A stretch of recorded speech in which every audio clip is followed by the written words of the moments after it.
ಮಧ್ಯಪ್ರಾಚ್ಯ ಯುದ್ಧದ ಪರಿಣಾಮವಾಗಿ ಎಲ್ಪಿಜಿ ಗ್ಯಾಸ್ ಸರಬರಾಜಿನಲ್ಲಿ ವ್ಯತ್ಯಯ ಉಂಟಾಗಿದ್ದು ಈ ವಿಚಾರವಾಗಿ ಇತ್ತ ರಾಜ್ಯ ರಾಜಕಾರಣದಲ್ಲಿ ಕಾಂಗ್ರೆಸ್ ಬಿಜೆಪಿ ನಾಯಕರ ನಡುವೆ ಕಾಳಗ ಶುರುವಾಗಿದೆ. ಗ್ಯಾಸ್ ವಿಚಾರದಲ್ಲಿ ಕೇಂದ್ರ ವರ್ಸಸ್ ರಾಜ್ಯ ಸರ್ಕಾರ ಫೈಟ್. ವಿತರಣಾ ವ್ಯವಸ್ಥೆ ನಿರ್ವಹಣೆಯಲ್ಲಿ ವಿಫಲವಾಯಿತ ರಾಜ್ಯ.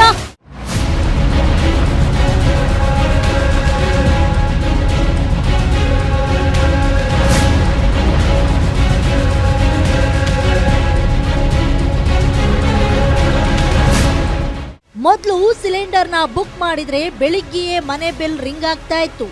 ಅಯ್ಯೋ ಇಷ್ಟು ಬೇಗ ಬಂದ್ಬಿಟ್ರಾ ಅಂತ ಶಾಕ್ ಆಗ್ತಾ ಇದ್ವಿ. ಆದ್ರೀಗ ಬುಕ್ ಮಾಡಿ ತಿಂಗಳು ಕಾದ್ರೂ ಬರ್ತಾ ಇಲ್ಲ ಅಂತ ಜನ ಶೇಕ್ ಆಗ್ತಿದ್ದಾರೆ. ರಾಜ್ಯದ ಹಲವೆಡೆ ಎಲ್ಪಿಜಿ ಸಿಲಿಂಡರ್ ಡೆಲಿವರಿ ವಿಳಂಬವಾಗ್ತಿದೆ ಅಂತ ದೂರುಗಳು ಕೇಳಿ ಬರ್ತಾ ಇವೆ. ಏನ್ ಮಾಡೋದು ಅಂತ ಜನ ಪರದಾಡ್ತಾ ಇದ್ರೆ ರಾಜಕೀಯ ನಾಯಕರು ಮಾತ್ರ ಕೆಸರೆರ ಚಾಟದಲ್ಲಿ ತೊಡಗಿದ್ದಾರೆ.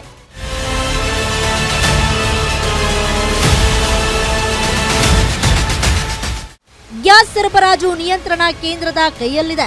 ಆದ್ದರಿಂದ ಈ ಸಮಸ್ಯೆಗೆ ಕೇಂದ್ರವೇ ನೇರ ಹೊಣೆ ಅಂತ ಕಾಂಗ್ರೆಸ್ ಆರೋಪಿಸಿದ್ರೆ, ಇದಕ್ಕೆ ಪ್ರತಿಯಾಗಿ ಬಿಜೆಪಿ ನಾಯಕರು ಕೇಂದ್ರ ಸರ್ಕಾರ ಸರಿಯಾದ ಯೋಜನೆ ಮತ್ತು ವಿತರಣಾ ವ್ಯವಸ್ಥೆ ನಿರ್ವಹಣೆಯಲ್ಲಿ ವಿಫಲವಾಗಿದೆ ಎಂದು ಹೇಳ್ತಿದ್ದಾರೆ.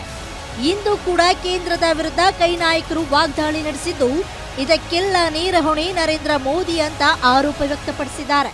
ಯುದ್ಧದಿಂದ ಸಾಕಷ್ಟು ಸಮಸ್ಯೆಗಳನ್ನ ನಾವು ಇಡೀ ನಮ್ಮ ದೇಶ ಎದುರಿಸ್ತಾ ಇದೆ. ಇದಕ್ಕೆ ಕೇಂದ್ರ ಸರ್ಕಾರ ಇವತ್ತಿನವರೆಗೂ ಕೂಡ ತನ್ನ ಮೌನವನ್ನ ಮುರಿದಿಲ್ಲ. ಭಾರತದ ನಾಗರಿಕರಿಗೆ ಪ್ರಧಾನ ಮಂತ್ರಿಗಳು ಬೇರೆ ಸಂದರ್ಭಗಳಲ್ಲಿ ಬಂದು ಸಂದೇಶವನ್ನ ಕೊಡ್ತಾರೆ.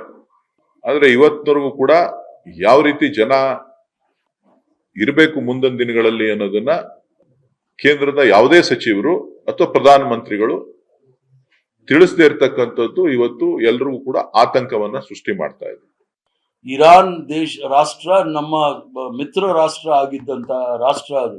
1994ನೇ ಇಸ್ವಿಯಲ್ಲಿ ವಿಶ್ವಸಂಸ್ಥೆಯಲ್ಲಿ ಭಾರತದ ವಿರುದ್ಧ ಮಾನವ ಹಕ್ಕುಗಳ ಉಲ್ಲಂಘನೆ ಆಗ್ತಾ ಇದೆ ಅಂತ ಹೇಳಿ ಪ್ರಸ್ತಾವ ಬಂದಾಗ ಅದಕ್ಕೆ ಸಂಪೂರ್ಣವಾಗಿ ಬೆಂಬಲವಾಗಿ ನಿಂತು ಭಾರತ ದೇಶ ಜೊತೆ ನಿಂತು ಯಾವುದೇ ರೀತಿಯ ಉಲ್ಲಂಘನೆ ಆಗಿಲ್ಲ ಅಂತ ಹೇಳಿ ಬೆಂಬಲ ಕೊಟ್ಟಂತ ಇರಾನ್ ದೇಶ ಜೊತೆಗೆ ನಮಗೆ ನಿರಂತರವಾಗಿ ಪೆಟ್ರೋಲ್ ಇರ್ಬೋದು ಅಥವಾ ಪೆಟ್ರೋಲಿಯಂ ಪ್ರಾಡಕ್ಟ್ಸ್ ಅಂತ ಏನ್ ಹೇಳ್ತೀವಿ ಅದನ್ನ ಸರಬರಾಜು ಮಾಡ್ತಾ ಇದ್ದಂಥವ್ರು ಇವತ್ತು ಸುಮ್ಮನಾಗಿದ್ದಾರೆ ಅಂತ ಹೇಳಿದ್ರೆ ಕಾರಣ ಅದು ನರೇಂದ್ರ ಮೋದಿ ಅವರ ವಿದೇಶಾಂಗ ನೀತಿಯೇ ಕಾರಣ. ಕಾಂಗ್ರೆಸ್ ನಾಯಕರ ಆರೋಪಕ್ಕೆ ಬಿಜೆಪಿ ಸಖತ್ತಾಗಿಯೇ ತಿರುಗೇಟು ನೀಡಿದೆ. ಕಾಂಗ್ರೆಸ್ ಸರ್ಕಾರ ಎಲ್ಲದರಲ್ಲೂ ಖ್ಯಾತಿ ತೆಗೆಯೋದೇ ಕೆಲಸ. ಮುನಿಯಪ್ಪ ಸರಿ ಇದ್ರು, ಆದ್ರೆ ಈಗ ಅವರು ಯಾರದ್ದೋ ಮಾತು ಕೇಳಿ ಮಾತನಾಡ್ತಿದ್ದಾರೆ ಅಂತ ಕಿಡಿಕಾರಿದ್ರು. ಕಾಂಗ್ರೆಸ್ ಎಷ್ಟು ಗ್ಯಾಸ್ ಬರಬೇಕಾಯ್ತು ಅಷ್ಟು ಬಂದಿದೆ. ಕೇವಲ ಆಟೋ ಗ್ಯಾಸಿಗೆ ಮಾತ್ರ ಸ್ವಲ್ಪ ತೊಂದರೆ ಇದೆ. ಮುನಿಯಪ್ಪ ಅವರು ಸರಿಯಾಗೇ ಇದ್ರು. ಯಾರ ಮಾತು ಕೇಳಿ ಮಾತಾಡ್ತಿದ್ದಾರೆ ಗೊತ್ತಿಲ್ಲ. ಯುದ್ಧ ಆಗ್ತಾ ಇದೆ. ಹಲವಾರು ರಾಜ್ಯಗಳಲ್ಲಿ ಸಂಪೂರ್ಣವಾಗಿ ಪೆಟ್ರೋಲ್ ಡೀಸೆಲ್ ಇಲ್ಲದೆ ಬಂದಾಗಿ ಹೋಗಿದೆ. ಗ್ಯಾಸ್ ಕೂಡ 70% ಬರ್ತಾ ಇದೆ. ನನಗನ್ನಿಸ್ತಾ ಇದೆ ಬರೋ ದಿನಗಳಲ್ಲಿ ಅದು ಕೂಡ ಇನ್ನಷ್ಟು ಉತ್ತಮಗೊಳ್ತದೆ. ಇದು ಉತ್ತಮವಾಗಿ ನಿರ್ವಹಣೆ ಮಾಡಿದ್ದಕ್ಕಾಗಿ ರಾಜ್ಯ ಸರ್ಕಾರ ಕೇಂದ್ರ ಸರ್ಕಾರಕ್ಕೆ ಅಭಿನಂದನೆ ಸಲ್ಲಿಸಬೇಕು. ಎಲ್ಲದರಗೂ ಖ್ಯಾತೆ ತೆಗೆದ್ರಾಗ ಅರ್ಥ ಇಲ್ಲ, ಜನಕ್ಕೆಲ್ಲ ಗೊತ್ತಿದೆ. ಈಗಾಗಲೇ ನೋಡಿ ಗ್ಯಾಸ್ ವಿಚಾರದಲ್ಲಿ ಯಾವ ಬೇರೆ ಬೇರೆ ದೇಶದಲ್ಲಿ ಗ್ಯಾಸಿಗೆ, ಪೆಟ್ರೋಲಿಗೆ, ಡೀಸೆಲಿಗೆ ಪರದಾಡಬೇಕು. ನಮ್ಮ ಭಾರತದಲ್ಲಿ ನಮ್ಮ ನೆಚ್ಚಿನ ಪ್ರಧಾನ ಮಂತ್ರಿಗಳಾದಂಥ ನರೇಂದ್ರ ಮೋದಿ ಅವರ ಒಂದು ನಾಯಕತ್ವದಲ್ಲಿ ಇವತ್ತು ಕೊರತೆ ಇದ್ರೂ ಸಮಸ್ಯೆ ಇದ್ರೂ ಇವನ್ನೆಲ್ಲ ಈಡೇರಿಸುವಂಥ ಕೆಲಸಗಳನ್ನ ಬಹಳ ಉತ್ತಮವಾಗಿ ಮಾಡ್ತಿದ್ದೀವಿ. ಆದರೆ ಇಲ್ಲಿ ಕಾಂಗ್ರೆಸ್ನವರು ಎಲ್ಲದರಲ್ಲೂ ರಾಜಕೀಯ, ಎಲ್ಲ ಸಣ್ಣತನ ಅಂದ್ರೆ ಅಧಿಕಾರ ಜನ ಕೊಟ್ಟವ್ರೆ, ಅಧಿಕಾರ ಕೊಟ್ಟಿರೋದು ಜನಪರವಾಗಿ ಆಡಳಿತ ಮಾಡಿ ಅಂತ. ಅವರು ರಾಜಕೀಯ ಪಕ್ಷವಾಗಿಲ್ಲ, ಇವತ್ತು ಒಂದು ಸರ್ಕಾರವಾಗಿದ್ದಾರೆ. ಕಾಂಗ್ರೆಸ್ನವರು ಸರ್ಕಾರವಾಗಿ ಇವತ್ತು ಜನರ ಹಿತವನ್ನ ಕಾಪಾಡೋದ್ರಲ್ಲಿ ಇವತ್ತು ಸಂಪೂರ್ಣವಾಗಿ ವಿಫಲರಾಗಿದ್ದಾರೆ. ಒಟ್ನಲ್ಲಿ ಗ್ಯಾಸ್ ಸಮಸ್ಯೆ ಇದೀಗ ರಾಜಕೀಯ ಕಚ್ಚಾಟಕ್ಕೆ ತಿರುಗಿದೆ.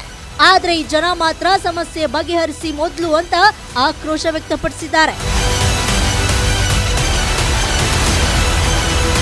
ಕವನ Shivanna, political bureau, guarantee news, Bengaluru.